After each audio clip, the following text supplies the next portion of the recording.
Thank you very much, Madam Mistress of Ceremonies, Honorable Prime Minister and colleagues on the platform, Cabinet Ministers, people of Castries Central, Castries North, Castries South, and Castries East.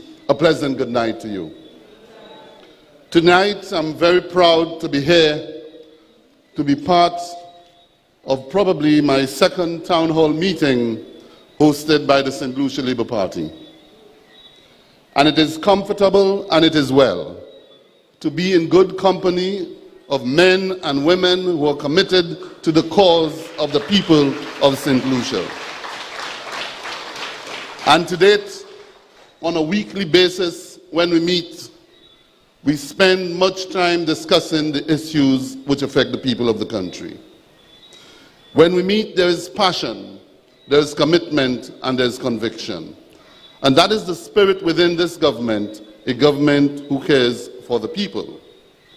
On my part, my responsibility is the issue of infrastructure, ports, transport, physical development, and urban renewal, in addition to my own responsibility as the parliamentary representative for Castries North. So in the 10 minutes which I've been given, I will attempt to divide my presentation probably in 3 parts. 1, a national perspective of the infrastructure of the country.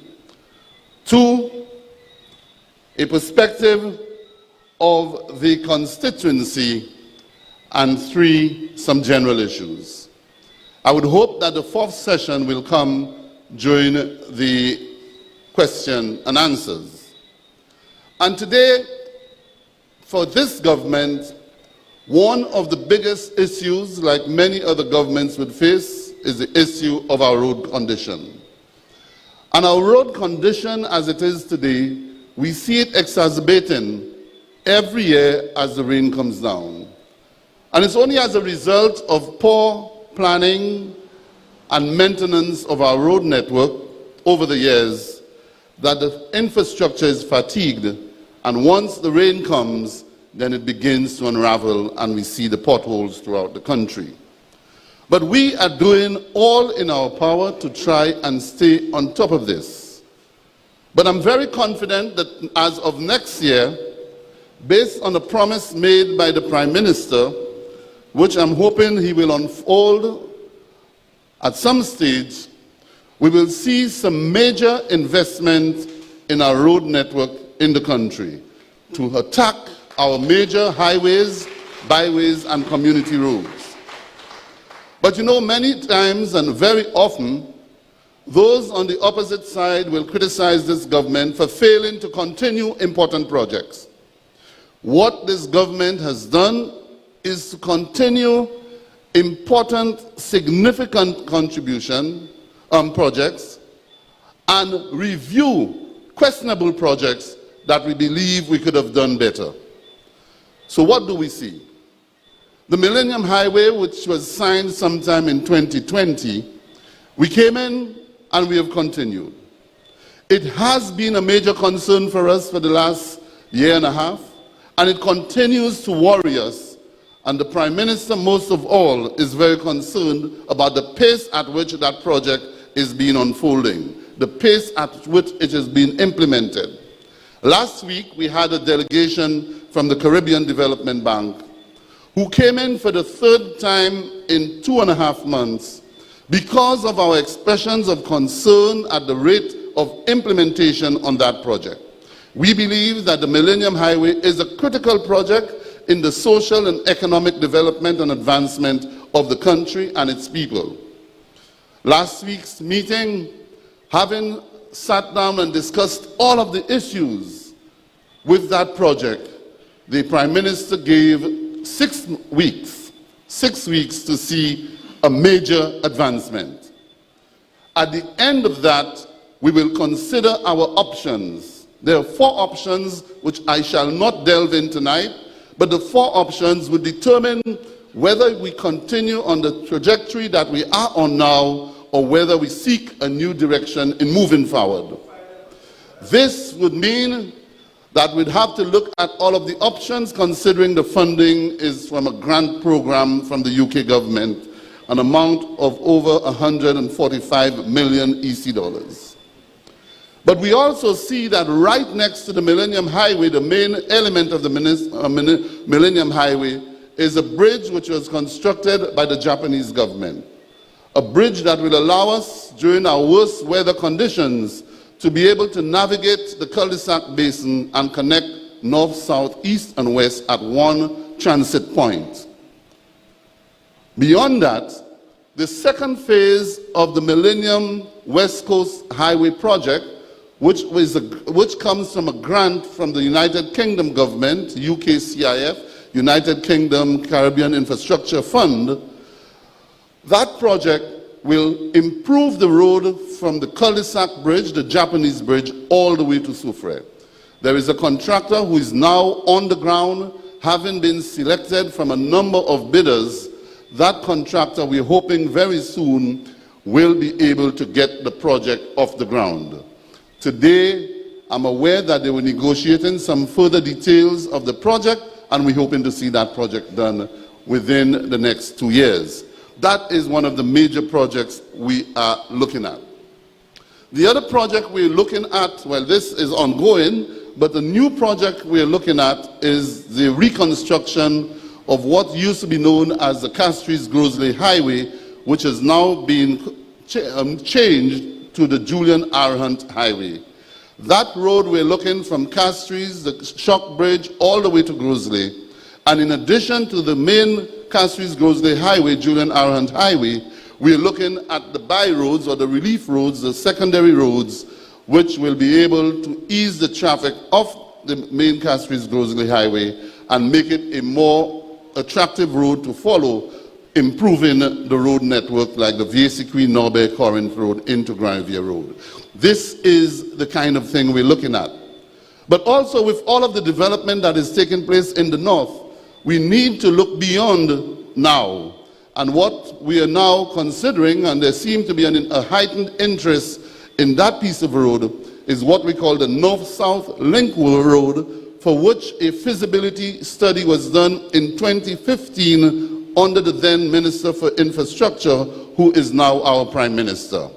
That project was abandoned, and so the government, like the Shock to Grosley Highway, was also abandoned in 2016. So now we are looking to move forward with those projects to create a more conducive and a more functional road network in the north of the country.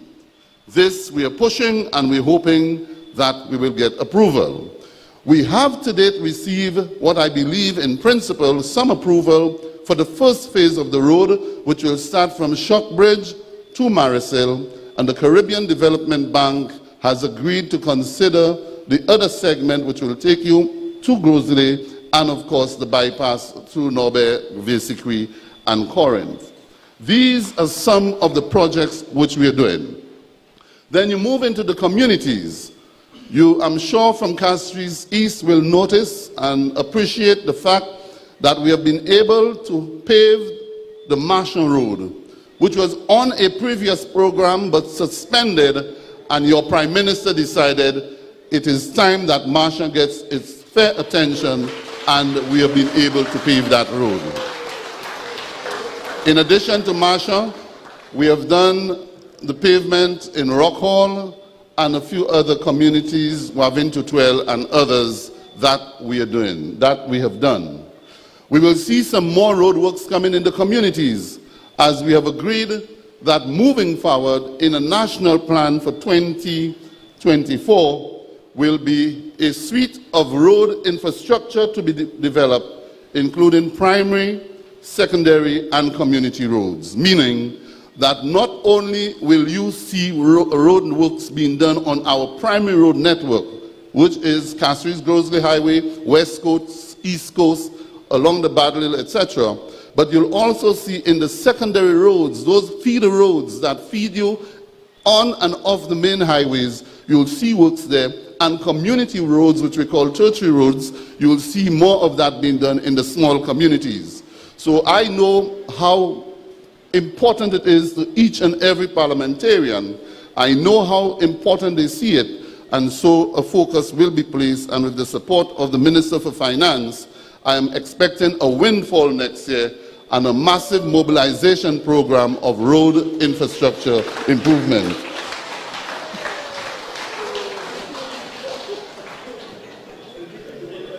Also, we have seen also, Minister Edwards is offering me a blue water.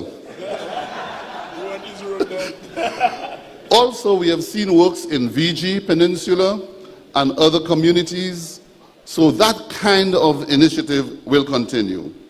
We do our normal potholing program, and I must say we are under a lot of stress, and only last week we have decided that we need to give greater support to the in-house potholing unit, and therefore we'll bring on board a number of small, competent road contractors, small road contractors who are experienced in road maintenance, potholing, to be able to stay on top of the situation as we speak now.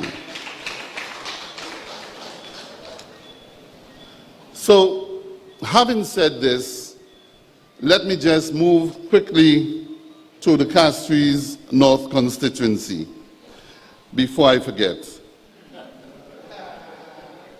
In Castries North, in Wapatat, let me just say that for some time now we have been having some water issues in that community. Wapatat, Sunbuilt, Skate Town. 3 weeks ago, we started the infrastructure improvement to the water supply. And for those of you who live at Upper Wapatat, I'm sure you must have experienced an improvement in the supply and the frequency of the water, and that is only the beginning. We are looking at improving from the Sunbuilt end, and finally to put in the community an additional 1 or 2 water tanks that will give you a supply that you can depend on throughout. That is the water supply. We are looking at, in the Sunbuilt area, in some recent meetings with the Sunbuilt community, the young people at Sunbuilt, who have come forward, who have been motivated by the youth economy and what the government is attempting to do for young people, to empower young people, to energize themselves and engage in the economy of the country. They have come forward and said, we need to do something, we need to get involved. So we have now agreed that one way of getting them involved is by starting what I call a satellite youth business center in the Sunbuilt area. We have identified some land, some crown lands in that area, and the intention is to put a youth business center that will allow those young people to get into small business, hairdressing, barber, convenience store, a supermarket, a mini-mart, etc., including a car wash. That is one of the things that we are doing, and some of the young men very much so have surprised me when they said we need to get into farming. So we're looking to see how we can get some agricultural land either at Union or in Roseau Valley, that they can now get into some productive activity and keep them occupied and participate in the advancement in the economy and benefit from the Youth Economy Agency and the opportunities that they are providing. And so you do have in Carolee, and today I had a discussion with the Prime Minister, although he has not committed himself, but he gave me the diplomatic language that he's willing to consider the completion of the Carolee Park and the opening of that park, hopefully I say, before the next budget.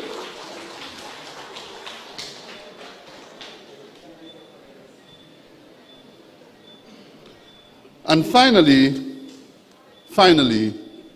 let me also state that in Leclerc, I haven't seen the Minister for Sports, but in Leclerc, the Minister for Sports has agreed that the Leclerc playing field will be upgraded to a first-class football field, and I'm sure the Prime Minister will speak about the league, the new league, semi-professional football league that we hope to launch, and Leclerc will be part of that with a new lighting infrastructure, seating accommodation, and change rooms for the community. So this represents the constituency. There are many other matters which can be brought up, but will be brought up at other meetings. But I want to thank those of you who have found the need to support this government.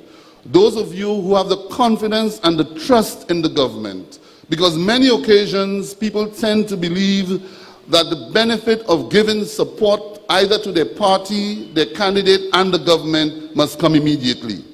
It calls for sacrifice. It calls for commitment. It calls for a level of conviction and trust in men and women who have demonstrated they have the capacity, they have the ability, and they have the quality of good government. I thank you.